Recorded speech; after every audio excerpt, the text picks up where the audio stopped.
I didn't hear the Zoom announcement in the chambers. Please give me one moment.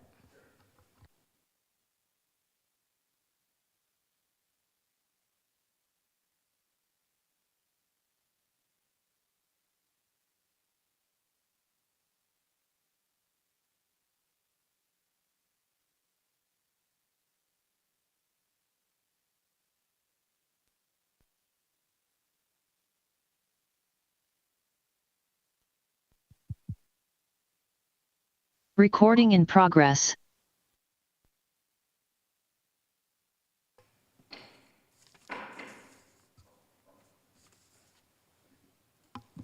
All right, good evening, everyone. Welcome to the June 23rd Planning Commission meeting. Why don't we start by rising and saying the Pledge of Allegiance?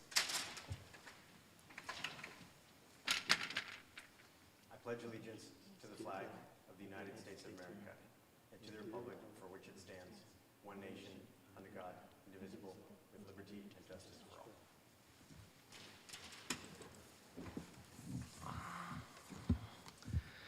All right, welcome to the, as I mentioned, June 23rd.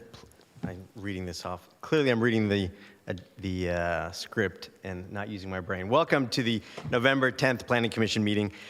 We are holding a hybrid meeting as usual. Some participants of the commission will be joining virtually, as well as the remainder of us joining in person. The meeting is being webcast on Comcast TV channel 15, also being live streamed on the city's YouTube channel and on the city website. Ms. Mataconch, would you please take roll? Thank you. Commissioner Stevens, absent. Commissioner Goldstein. Present.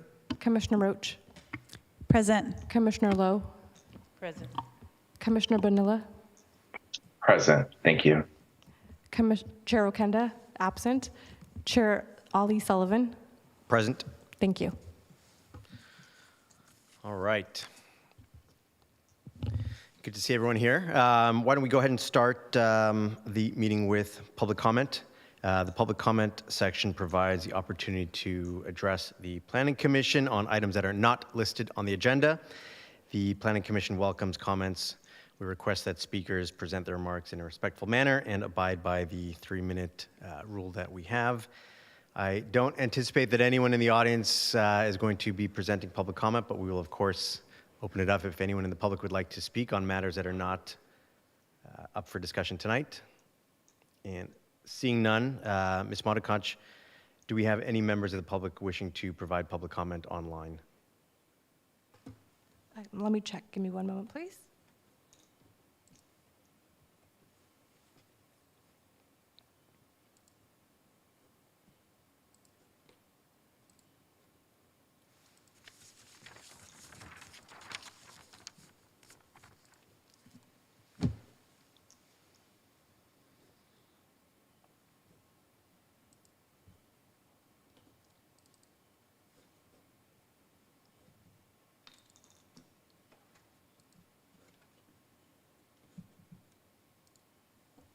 No, we do not.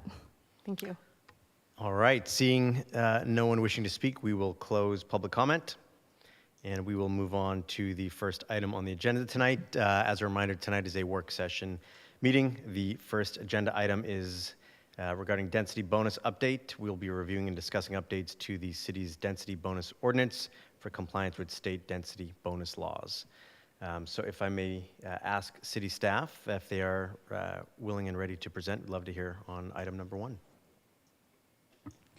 Thank you, Vice Chair Ali Sullivan.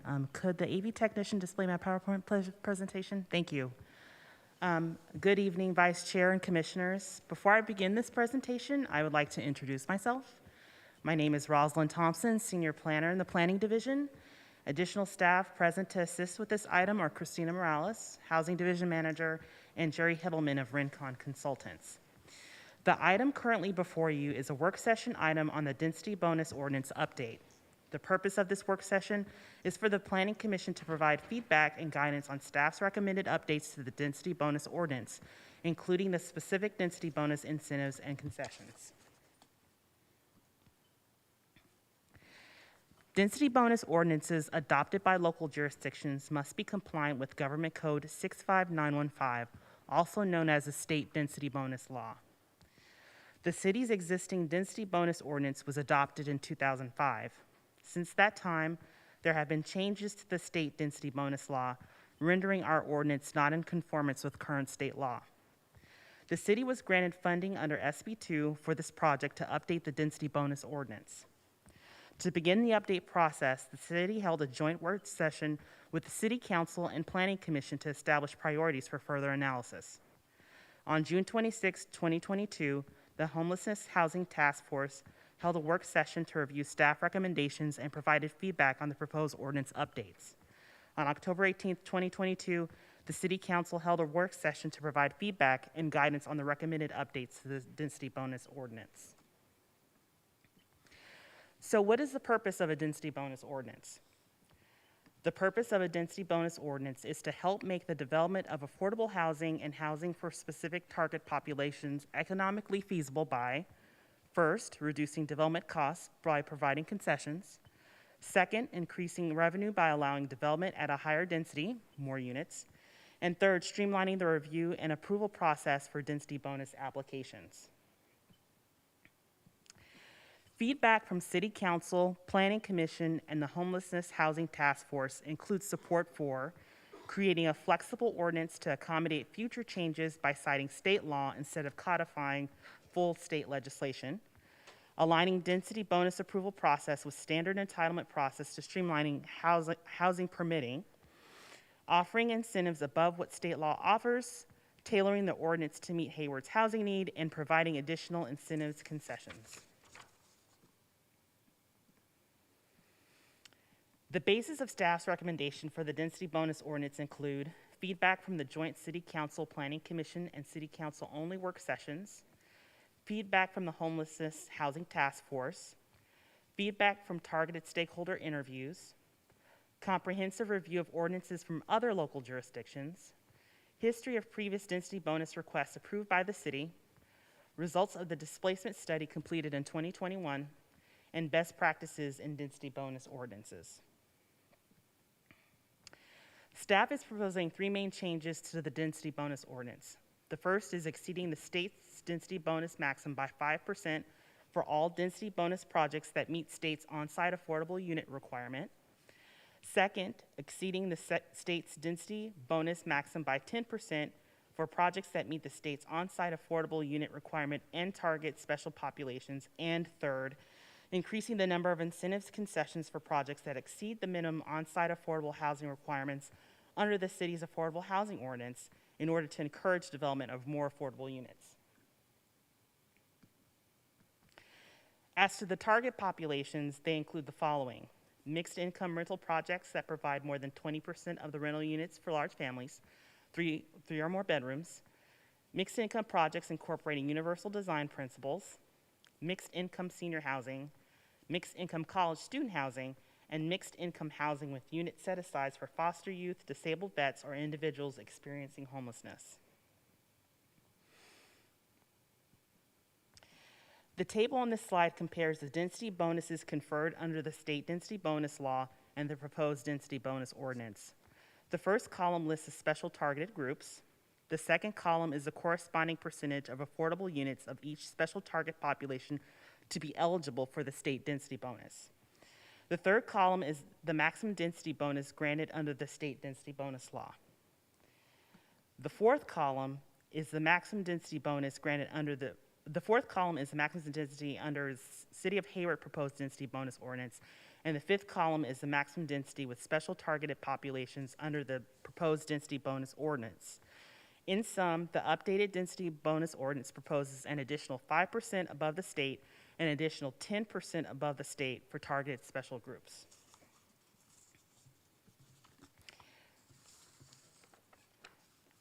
As discussed in one of the previous slides, the proposed update to this density bonus ordinance will also increase the number of concessions or incentives. A concession used interchangeably with an incentive is a reduction of site development standards or a modification of zoning code or architectural design requirements, such as a reduction of minimum square footage requirements, approval of mixed-use zoning, or other regulatory incentives or concessions which result in identifiable and actual cost reductions.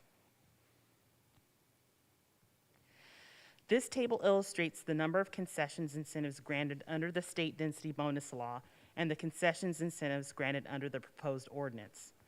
Under state density bonus law, up to 4 concessions incentives are granted, depending upon the percentage of very low, low, or moderate income units. Under the proposed density bonus ordinance, up to 5 are granted. Please note that the first tier is not increased because compliance with the Affordable Housing Ordinance's on-site affordable housing requirement makes the project eligible for 1 incentive concession. Other components of the density bonus ordinance include streamlining the review process for all density bonus applications, defaulting to the state guidelines when applicable to ensure the city's ordinance reflects any changes to state law, simplifying the new ordinance so that developers and staff can implement the new regulations with ease, and developing a checklist and informational handout for prospective developers to promote the updated program. Also, staff has recommended for City Council consideration additional financial incentives, including fee waivers and fee deferrals. Fee waivers and reductions for park and lieu fees and traffic impact fees for housing projects that provide on-site affordable units as part of a mixed-income project could be promoted. Alternatively, or in addition, fee deferrals for utility connections as a concession for providing on-site affordable units, which would save developers the cost to finance the fees, could be considered.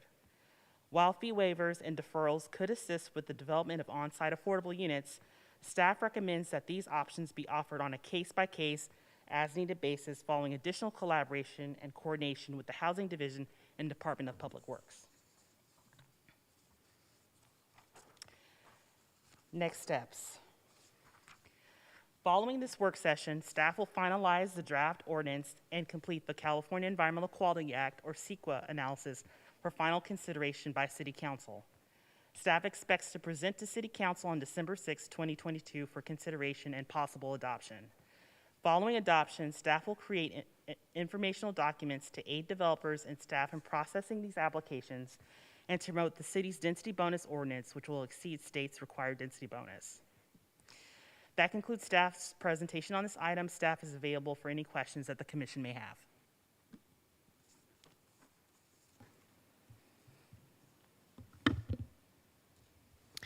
Thank you very much, Ms. Thompson. Appreciate that and welcome. Appreciate you having the opportunity to speak with us this evening. And as I mentioned before, welcome. So appreciate you being here. Why don't we, I guess, open it up? I presume we'll have both questions and comments at the same time, seeing as we're not taking a vote on this. I'll ask that my fellow commissioners just raise their hand if they're interested in providing comment. So I will see my first hand here. Commissioner Goldstein. You know, the thing I dread about raising my hand first is asking questions that have obvious answers. But on page 10 of the presentation, I'm still having a little difficulty, I think, in understanding the new proposal. So in the red box, this is what we're proposing for maximum density, and then so 55% in which I think, if I'm numbering the same columns that you're using, this would be column 4. 55% for very low income would be the proposed Hayward maximum density, right? And then in the next column over, that's if they're also targeting those special groups that we talked about. Is that right? That is correct. Okay, good. So good. I got the easy part over with. And then the 60% density bonus would mean if they're building 10 units, they could build another 6? That is correct. Okay. Yeah, that's actually what I expected, and it actually sounds, I think, very generous, especially given where the state's at with this. Have we done any calculations to figure out what that actual impact might be for Hayward? I mean, are developers coming to us and saying, if you do this, we'll build? Are they saying that doesn't look feasible? What kind of feedback have we gotten from the developer community? So as for the development community, we did have feedback in the form of a survey and also interviews. 3 developers participated in the interviews, and they gave feedback on what kind of methods we could use to encourage and incentivize more units. Okay, I see. Okay, so sometimes I've found in conversations we've had with developers here, those of us on commission, even those of us that have been doing this for a few years, there were counterintuitive responses from developers where they were saying, yes, we could build higher, for example, but it doesn't pencil out because of the increased cost. And so I was just kind of getting at whether or not we've had that kind of feedback or any kind of feedback about how this is going to pencil out in the real world. As far as specific feedback from developers, I'm unsure if we've had that, but as in terms of what kind of methods we could use to incentivize greater production of affordable housing by developers, they've actually provided feedback for this ordinance. So as the basis of this ordinance, incentives, concessions, and also greater density bonus. Mm-hmm. Okay, all right. And then bringing attention to page 14, the financial incentives, fee waivers, fee deferrals. I think just, again, going off of intuition here and having gotten some feedback from our friends on the park board, I think reducing park in lieu fees might be something we want to consult with them about, because that's going to obviously have an impact on them. And we've had developments where they bring some kind of a park or space and want to dedicate it to parks, but then there's no maintenance fund to pay for that. And that's something that we need to consider. So whatever we put in the plan, I think needs to also say that we need to do this in partnership with the park board, make sure that they have some input on what the financial impact is going to be. And I think you've already got it in there with the Department of Public Works about the traffic impact fees, so that part's good. And then the question about fee deferrals for the utility connections. I know one of the things that Hayward's been struggling with is modernizing infrastructure. So I think there might have to be some consideration at the very least about what neighborhoods are being developed and whether or not a utility fee deferral would even be feasible. Because if we offer it and the developer comes looking to build it and then it's not actually available because that neighborhood's too old and hasn't been upgraded yet, or whatever the reason is, I think we want to avoid that, because having that kind of a, they come, they take a look, they pay application fees, and then suddenly it's like, oh, we can't even do this here. That is, kind of a turnoff to developers, and I want to avoid that if we can. I think that's all the questions that I have and comments. Thank you. Thank you, Commissioner Goldstein. I actually had some similar comments, so you and I both had thinking the same on that chart. I'll ask a couple later on. Commissioner Roche?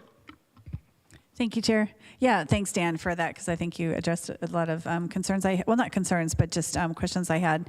And I just appreciate in the staff recommendations the concern about streamlining, because I think that will help developers understand where they're headed when they when they develop here. And then I agree with the park and lieu fees, because I think, while we're building high density, it's so important that we're making sure the green space is going along with it. So I think, sort of really questioning, waiving the park and lieu fees as an incentive is something I would, I agree, talk to Hart about and make sure that's the way we want to go. And we're, I think the high density is great, but I think you want to make sure there's lots of room for people to enjoy outdoors when they're going to be living in those kind of developments.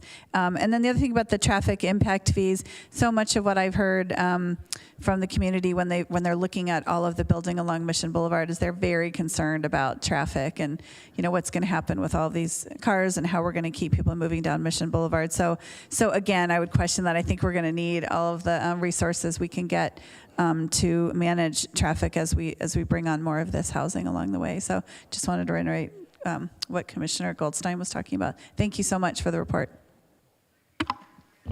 Thank you, Commissioner Roche. Sorry, excuse me, Chair. Ali Sullivan, Housing Manager Morales would like to make a comment, but her comments were not audible in the chambers. Give us one moment, Christina. Are we going to bring her up now, or should we continue with our?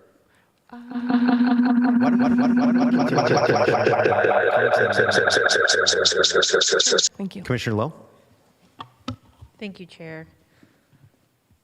I want to thank you for your presentation. It was very helpful, and thank you for answering the questions that we have. My question is, since we have the fee waiver slash deferrals on a case-by-case basis, if we decide those on a case-by-case basis, what policies or provisions are in place to ensure equity and how those are doled out, and which ones, who gets a deferral versus a waiver? Thank you for that question. So, again, this actually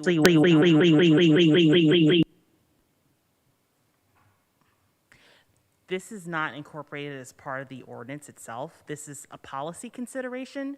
So that feedback we can definitely take to council as a policy consideration for the fee waivers and fee deferrals. So, and I didn't hear the end, I'm sorry, I was having a hard time hearing you. So you said it's just a policy consideration It's a by policy. the council? That's correct. Okay, just want to make sure I heard you right. So that's just something they will have to discuss later. Correct. What other problems or concerns have other cities had in administering those things, these fee waivers and deferrals? Do you know? I am unsure, and maybe I can turn it over to my colleagues, Jerry Hiddleston or Christina Morales, if they have any insight on this issue.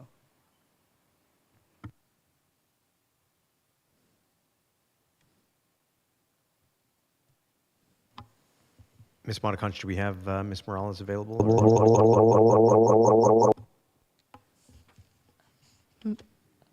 Christina, are you able to try speaking once again, please? Hi, can you hear me? Try one more time. I think we can. I just want Can you hear me?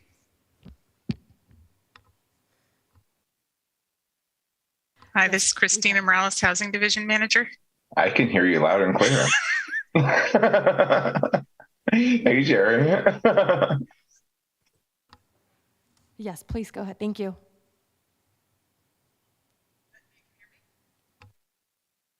We can't hear on the dais. Okay. Sorry, I apologize. I think it's kind of going back and forth. If our audio video tech can ensure that we can hear our Zoom speakers, please. Christina, if you can try speaking one more time. We heard you briefly, and then I think it... Hi, this is Christina. Yes, we can hear you. Thank you. Okay. Would you mind repeating the question? Yes, so the questions that I had were in relation to the fee waiver or deferral, and I was asking about how to ensure equity, what other problems have other cities had in when they, if other cities actually have this provision that they give fee waivers and deferrals on a case-by-case basis, and how can we avoid problems with such a system? Yeah, that's a great question. I do think we would be looking at having standard criteria. So either we're looking at 100% affordable housing projects run by nonprofit organizations, or we're looking at if they exceed requirements of the affordable housing ordinance. So they're going above and beyond. So we can set specific criteria that's related to the project and not related to who is requesting, so that it becomes specific terms. And then in order to ensure compliance, we can actually, we're looking at the reason why it's running by housing and the Public Works Department, seeing if we can incorporate it into the already existing process of ensuring compliance with the affordable housing ordinance. So we would memorialize it in agreements that would be recorded to title of the property. And in terms of deferral, it would really only be deferring the payment of the fee until the units are placed in service. So we're not talking about a long-term deferral, it's a short-term deferral. I did also want to clarify in terms of the park and lieu fees. I think we indicate in the slide that we're going to promote those because the ability to waive the fees for 100% affordable housing projects already exists under the ordinance, and staff did work with HARD in order to create these changes and also to do a reduction in the fee for those units that comply with the that have on-site affordable housing to comply with the affordable housing ordinance as a way to incentivize the developers to provide those on-site units. So that's something that already exists in the legislation. So we would, as staff, it's more of a just making sure developers are aware that they have those incentives. And thank you very much for your answer. That was very thorough. I appreciate that. The other question I had was when the developers were asked to complete the survey, let me find it, they talked about mixed use being very difficult. And it was difficult to get financing for the commercial part. Also, the size of the commercial part made it difficult for them. And so I was wondering if our requirements, our city's requirements for as it relates to mixed use developments are similar to other cities of the same size? Are they different? Are we right in line with everyone else? Because I'm basically trying to figure out, are we having a more difficult time getting affordable housing than other cities that are comparable based upon our ordinance that is out of date? And how can, by bringing it up to date, can we also make sure that we are competitive with other similarly situated cities? Commissioner Lowe, I'd like to defer this question to one of my colleagues. Yeah, thank you.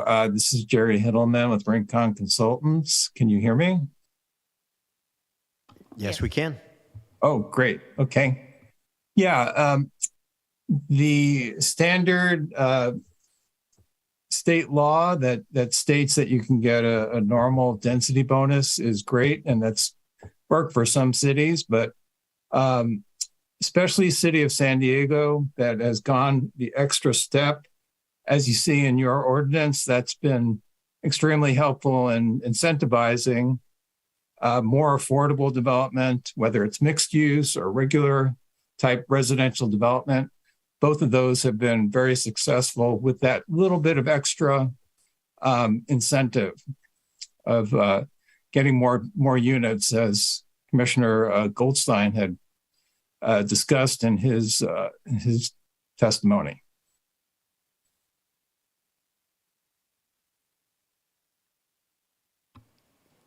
Commissioner Lowe, any other questions? No, that's fine. Thank you. Sure? You're good? Well, I'm not 100% sure my question was answered. Fair. So I was just wondering if anyone, I get it that, I understand that the density bonuses have worked for cities like San Diego and that sort of thing, and it seems like it has worked for us as well. I'm just trying to see, as we are changing our ordinance, are we consciously making sure that we are changing it in a way that is competitive with surrounding cities? And that's really my question, so I'm not sure. And I think that's a very fair question, yeah. I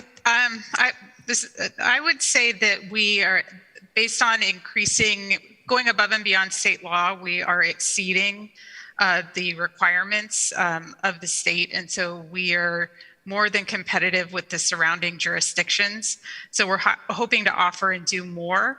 On December 8th, we're bringing before the Planning Commission the Affordable Housing Ordinance. And so under that report, we do have some comparisons in terms of how much affordable housing has been developed for comparable jurisdictions. And so we are finding that Hayward has actually done quite well compared to comparable jurisdictions in terms of developing affordable housing. So this would then provide additional incentives and hopefully additional tools and resources to making affordable housing even more feasible. Yeah. I can also add, after the ordinance is adopted, there'll be a user's guide, which is found to be very useful for some cities around the state. And I'm not sure if the surrounding cities are doing that, but that's been a really helpful tool as well. Thank you very much. I have nothing further at this time. Thank you.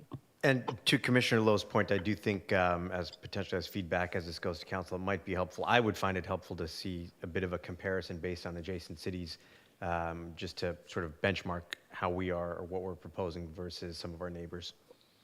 I do see my colleague virtually has his hand raised. So Commissioner Bonilla, love to get any comments from you, sir. Thank you so much. First of all, I couldn't be more proud to have and heard this conversation tonight. I feel like, the city and the staff are being very responsive to the comments that we've been making as a commission. We've said numerous times we need to incentivize affordable housing in this city, and I feel like this plan does it. In fact, I was at a meeting on Friday in Oakland where the county came together to talk about how we were dealing with housing and affordable housing and homelessness in the city. And I felt so proud to be a part of this city because the way that we're leading the charge. And that's recognized across the county, the great work that we're doing. And I definitely appreciate, the comments around how does this proposal benchmark against other comparable cities in the Bay Area? And I do think that that's important, but I also don't want us to lose sight that we're leading in this space and we need to continue to lead in this space because we want to make sure that we're building housing that is affordable across all spectrums of the Hayward community, and that's keeping the people in Hayward, and housed in Hayward. So just very proud of that. I feel like, we continue to talk about incentives, and this is a great plan that has those incentives. I don't know how many planning commission meetings and city council meetings we've continued to say, how do we further incentivize affordable housing? And this is a great way of doing it. One of the things that I'm very interested in is, how do we make sure that we're building on-site affordable housing? And I know that that's going to come back soon, and it's under review, and it's going to be under, review and potentially brought back in early 2023. But I think that's really important. And I appreciate the staff's comments that this is not included at this time, but it's under review. But the more that we can push and the more that we can lead in this space, the more that we're able to serve our community that needs to be here and that needs to be housed here. I love our bold vision here, and I also appreciate the flexibility in the ordinance and the ability to really tailor and adjust to the Hayward community needs through how it is we have targeted special populations, I think is the second component of this plan, which is super important because I think that provides us the flexibility to make sure that we're incentivizing and influencing housing to be built in a way that's going to keep Hayward people living and housed in Hayward. The other thing is I also think that this plan is pretty responsive to kind of the regional needs of housing within our community. And I think that it also really lays out a pretty tight plan for how it is we're going to ensure that we're equitable in all of the housing that we build, but we're not forgetting about those that may not have the means that others in the region have that are moving in and taking over the housing. So I definitely appreciate Commissioner Lowe's, comments and sentiments around how do we make sure that the incentives are equitably distributed. And Christina Morales, I really appreciate your sentiment around, let's make sure that we have a solid published set of criteria that everyone knows about so that we can continue to get high levels of affordable housing in this community and people understand the incentives that are attached to that. So at the end of the day, I just have to say that I am really excited about, the plan that's been put forward tonight. Tonight alone, 10,000 people are experiencing homelessness in our county. And I think this plan is really helping to bring everyone home again and to keep them living here. So thank you so much. And I really appreciate the responsiveness of the city staff to the comments that have been made, not only by this commission, but by council. So very much appreciate what's been brought forth tonight. Thank you, Commissioner Bonilla. I would echo your comments and appreciate the kudos that you provided here. I think what we're seeing here tonight is inclusive of a lot of the comments that we as a commission have been presenting over the last, at least 2 years that I've been on the commission in relation to projects and what we've seen. A couple quick questions regarding the presentation. And again, if I may go back to slide 10, the existing versus proposed. And pardon my ignorance here, I would greatly appreciate if staff could remind me what the current levels are, right? So we are going from what to this proposed? What's that differential? Okay, so we're going from what the state requires, from 4 at a maximum number of incentives and concessions, to 5. Sorry, the previous slide, slide 10, the one right before that slide. Or actually, no, there we go, yes. Okay. Yes. So again, if I'm reading this correct, and there might be some language clarity here that I need to understand. The state maximum density increase. The state is mandating that the most you can increase density of a project is 50%. Is that correct?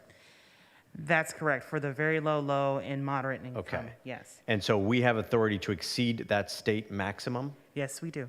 Understood, great. And so we are proposing to go to 55%. That's correct. And what are we right now? That I need to research. Leah, do you know? Actually, yes. So we're actually we're consistent with the state right now. So it's the 50%, very low, and moderate income. Got it. Okay, understood.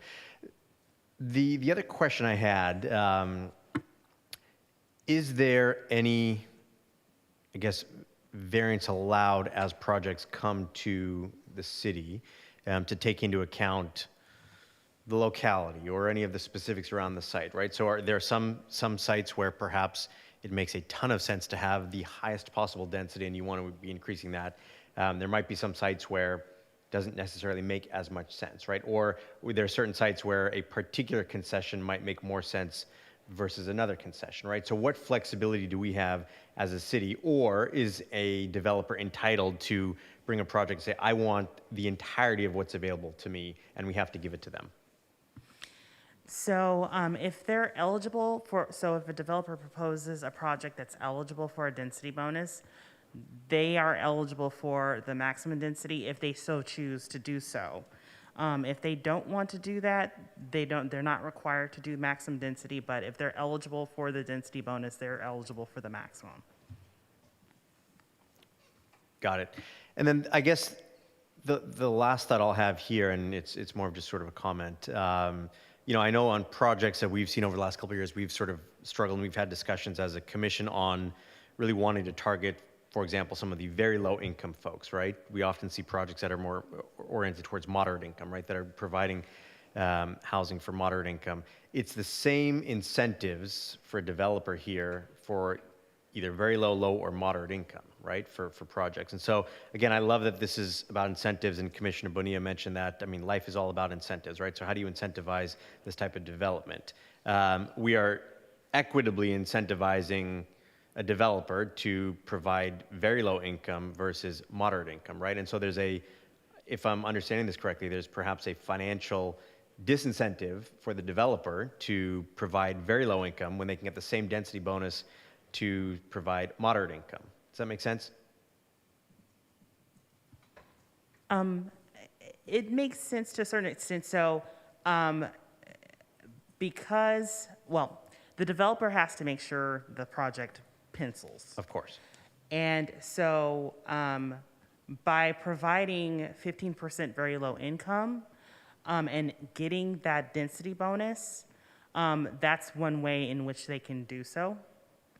Am I answering your question? I guess what I'm trying to say is that there's no incentive here for developer, unless I'm understanding this incorrectly. There's no incentive for the developer to do the very low income versus a moderate income project. Does that make sense? Right? If I'm building a 100-unit property, I'm, perhaps more incentivized to set aside moderate income units versus very low income units, right? Because I get the same density bonus for each of those three types of housing provision. Yes, and then there's also, Christina, did you? Sorry, Christina, give us 1 second, please. And where I'm going with that is I'm just curious if there's a way for us as a city to be incentivizing the very low income projects, right? Because that's a population I think that we've not been able to target housing for, and that I think there's an additional need.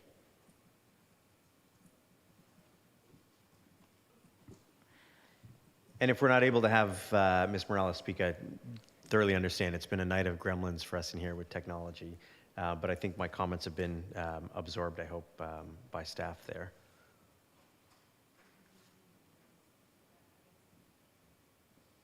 Should I see if you can hear me? There we go.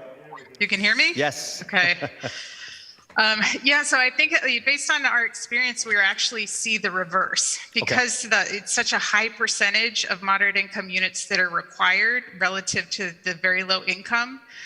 What we're seeing is at the lower tier of density bonus, the developers are choosing to provide fewer units at very low income than trying to get the high number of on-site inclusionary at that moderate income in order to get that first incentive.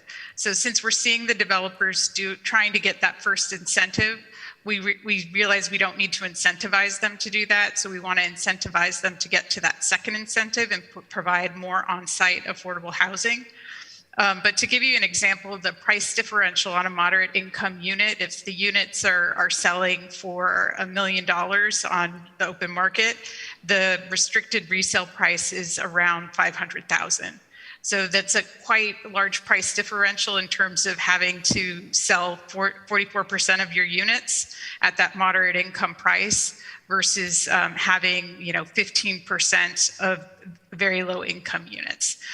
So it will just, like it was mentioned, it will depend a lot on the economics of the projects, but we have seen some cases where it does incentivize that very low income, and also just very happy to see that as a priority of the Planning Commission to target that population, because we do need more units at that price level.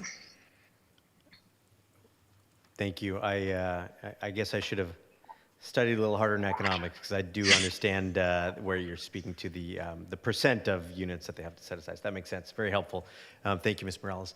Fellow commissioners, any additional questions? Commissioner Lowe? Yes, just to follow up on what you just said. So is that why, when we look at our RENA numbers, we are lacking in the moderate area?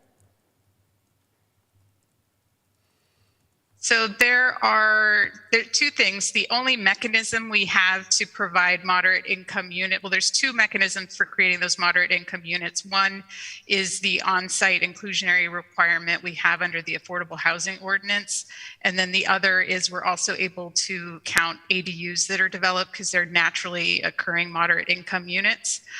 In terms of very low and low income units, we can include on-site, we can include 100% affordable housing projects that we've subsidized with our inclusionary housing funds. So we're able to create more units faster than having these very small incremental, or these small percentage of units being proposed under the inclusionary, so that it's just not as many units relative to what we can subsidize. There's just not a lot of public financing available in order to subsidize moderate income ownership units. So it makes it challenging for the developers to create those units. Thank you very much for that explanation. I appreciate it. Commissioner Bonilla, I see your hand is raised. Do you have an additional question or comment? Yeah, I think it's more clarification. Sure. So Christina, what I understand, and correct me if I'm wrong, but the way that we sort of throttle the needs of Hayward is through the targeted special needs population, which creates an additional incentives. So if we decided that we wanted to, which I get we also are going to do through concessions, so I'll go there in a second, right? But if we wanted to make sure that we were, building for Hayward in a way that was incentivizing, let's say, for an example, whatever we prioritize, that could be, very low or low income, the way that we would potentially incentivize that further above what we're currently kind of, I guess, generally incentivizing, which is higher density, at 55%, 5% higher than the state in most cases. But if we wanted to, really kind of focus in certain areas of housing, we would do that through adjusting the targeted special needs within this particular, proposal, right? Because right now what we're saying is mixed income this and mixed income that. We can say very low if we so chose, but I think this is a good starting point. But is that the way that we would kind of ensure that we're able to adjust this plan to meet the needs of the Hayward community? Yeah, that was the way we figured we could cater it to the target populations we wanted to serve. And the reason we're general with mixed income is because the intent is to be aware, the priority that has been expressed to us, I think, in many council meetings and planning commission meetings, is this desire to have mixed income communities. And then it's going to be relative to the financial feasibility of the project. So the developer then determines, based on the resources they have available, what the appropriate target population. Under the state density bonus, they can even kind of pick and choose and overlap the different levels of affordability. And so this way we can get mixed income projects that also target the populations by giving them additional bonus, which gives them additional revenue to be able to subsidize the units. Yeah, and I think that's the beauty of the sort of the flexibility that comes with this plan. And then to really sort of more deeply incentivize, I would say, affordable or, very affordable is through the concessions, right? If we're going to say we want an affordable, like 100% affordable, then that could even be further incentivized through the ability to allow these case-by-case concessions. Is that right? That's right. And I'm thinking about the ordinance in the way that as we're drafting it, that we should look at making sure it's clear that mixed income means a mixture of market rate and affordable units, because you have to comply with the affordable requirements of the density ordinance and provide the market rate units. Love it. Thank you so much for that clarification. And thank you, Chair Sullivan. Thank you, Chair Bonilla. Any other questions from my colleagues? Wonderful. Well, look, I want to thank Commissioner Goldstein, please. Yeah, sorry, keep doing that.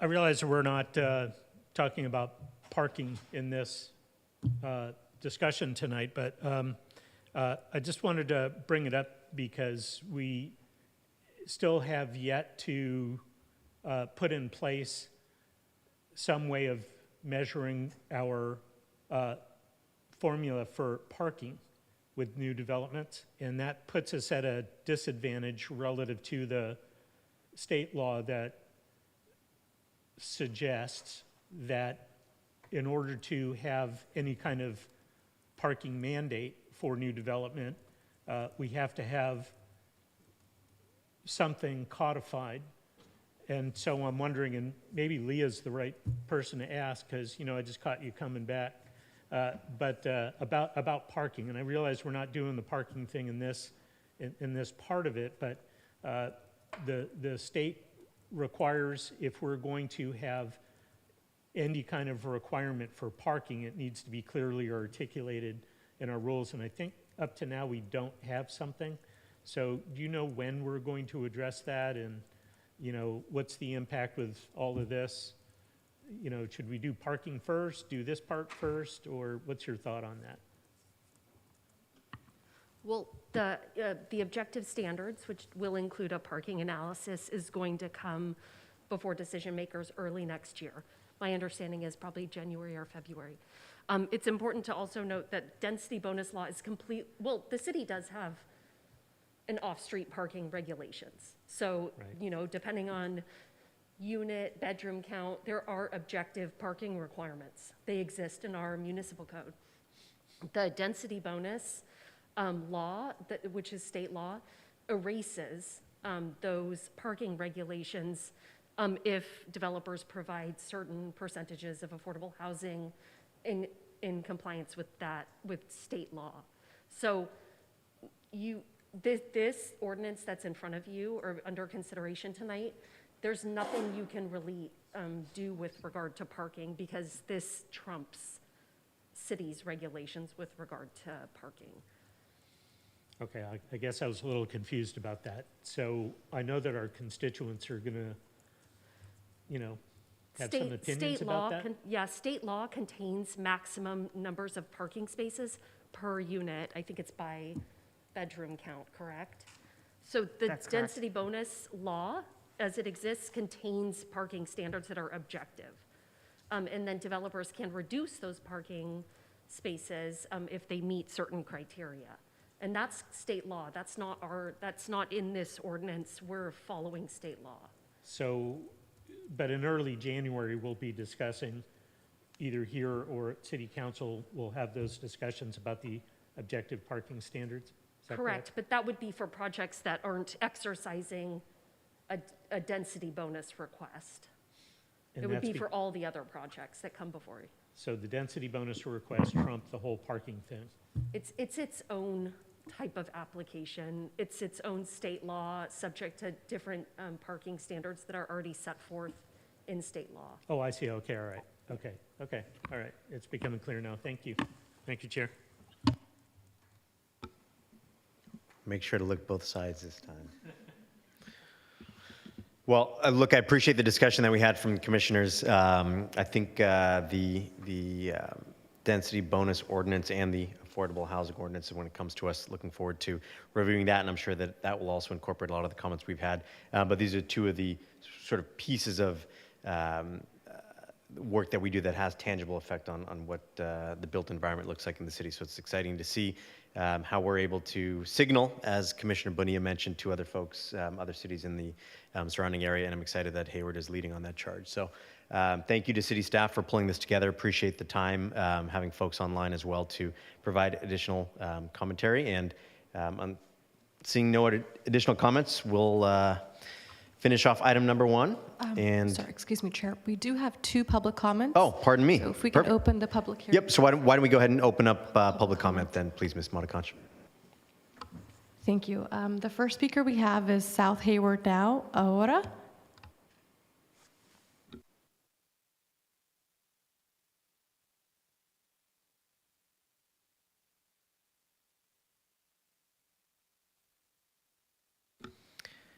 Are you there online?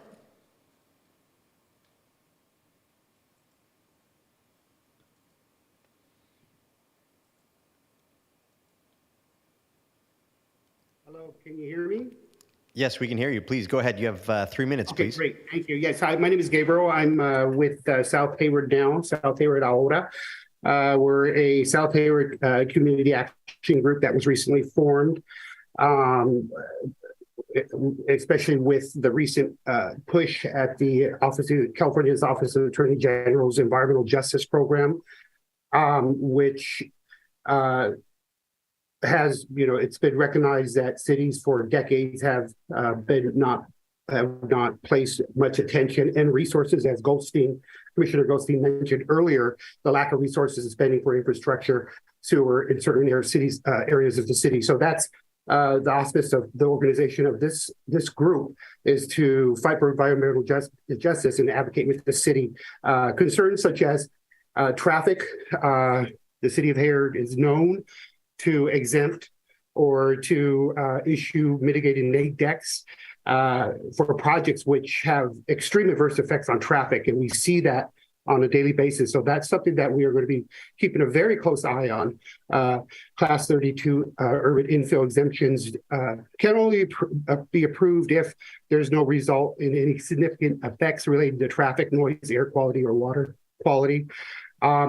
The short discussion regarding parking ties into traffic. That's something else that we have interest in. We'd really like to see these projects go through the proper CEQA review if there are adverse effects. So we'd be really interested in that discussion of parking regulations that's up and coming.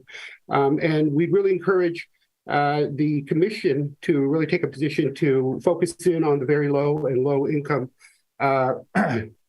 housing. It's our understanding that a vast majority of the housing that's been approved is moderate income. And it'd be nice to see what those numbers are over the last several years, whether or not moderate holds up more so than any of the lower income categories. So that's all I wanted to speak on.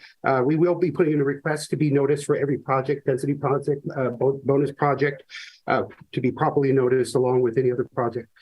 Because South Hayward is really, especially with the environmental justice program at the Office of the Attorney General, we've been empowered to advocate with the city for our share of attention and resources in our community. Thank you. Thank you very much. Appreciate that. Ms. Mataconch, the second speaker.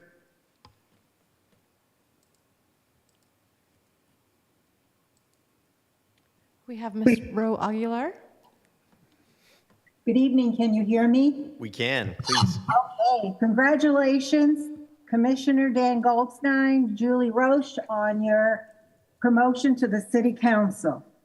Now, on this issue, I acknowledge Council, the Planning Commission, and staff are working to incentivize developers to build affordable housing in Hayward. However, my focus has and will remain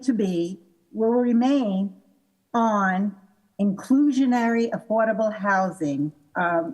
Commissioner Bonilla, I know you referenced that and I appreciate it. Offering very generous incentives exceeding state law what we're trying to do here is offer very generous incentives exceeding state law in some areas. That's what the staff is recommending.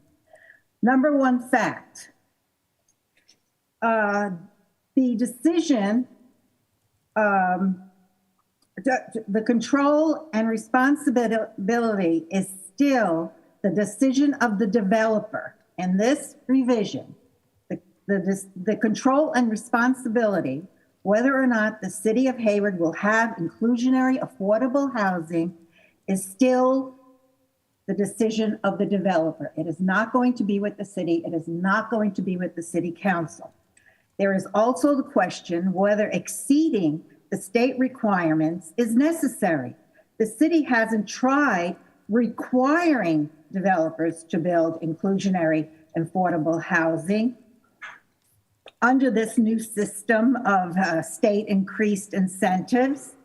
Real world, developers will try to maximize profit. So the more incentives you give them, the better. So this is maybe why they're, happy. Oh, look at all these incentives we get, and we're still not required to build affordable housing if we don't want the incentives. And I want to say that no matter how many incentives, bonuses, or waivers the city offers, the voluntary approval proposed by, I'm sorry, I can't understand my own writing. The waivers the city offers the voluntary approval may not work, probably won't work, due to neighborhood political opposition. Hence, we just heard from one of those neighborhood groups, and or businesses' desired profit margins. Let's take action that proves we are serious about inclusionary affordable housing and repair the damage done in the past due to discriminatory housing codes. Thank you. Thank you, Ms. Aguilar. Ms. Monacontra, are there any other folks seeking public That comment? is all. Thank you. Perfect. With that, we can close public comment on this topic. Any additional questions or comments from my commissioners? Looking for Commissioner Bonilla, just making sure his hand isn't up there. All right. With that, we will move on from item number 1, and we will go to the second item on the agenda, which is approval of the minutes of the Planning Commission meeting, our previous meeting on October 27th, 2022. Can I get a motion? I move to approve the minutes. Commissioner Lowe? I'll second. Commissioner Goldstein? Thank you very much. Ms. Monaconcha, can we take a verbal roll call vote? Yes. Commissioner Stevens absent. Commissioner Goldstein? Aye. Commissioner Roach? Aye. Commissioner Lowe? Aye. Commissioner Bonilla? Aye. Chair Okenda absent. Chair Ali Sullivan? Aye. Thank you. All right. With that, that concludes the main business for the evening. Why don't we move on to first off, any reports from city staff or notice from city staff they'd like to provide?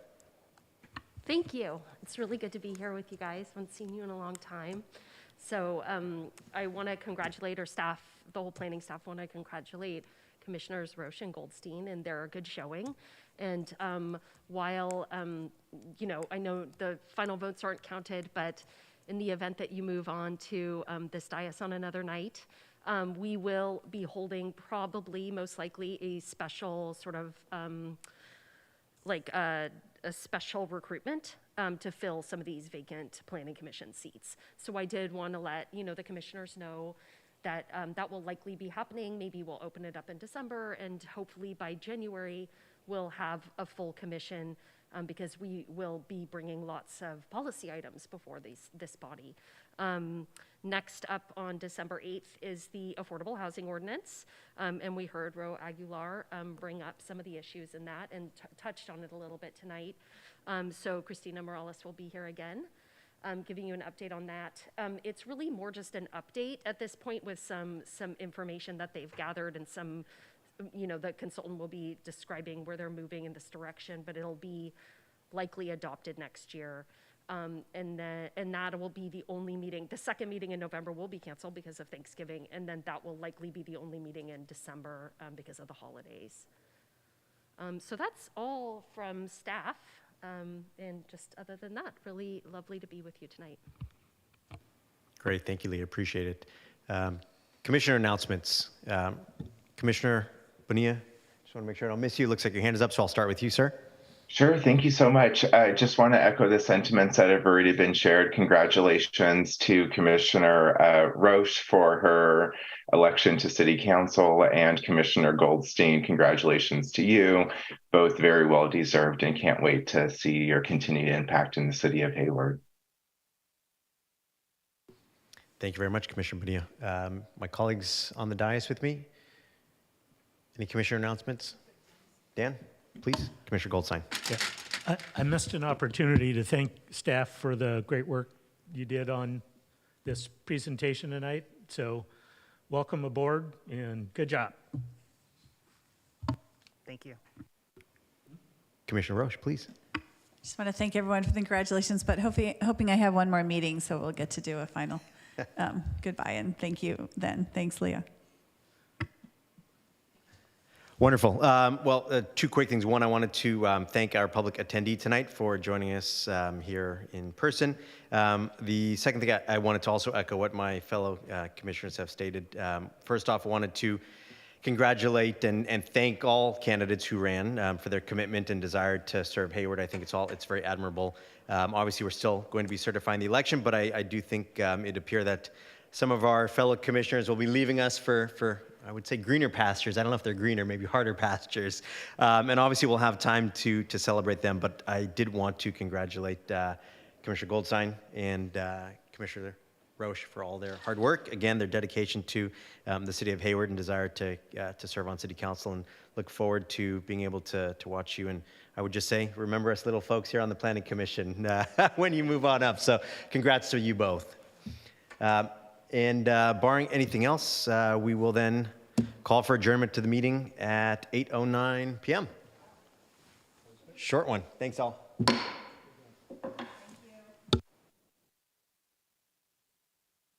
Recording stopped.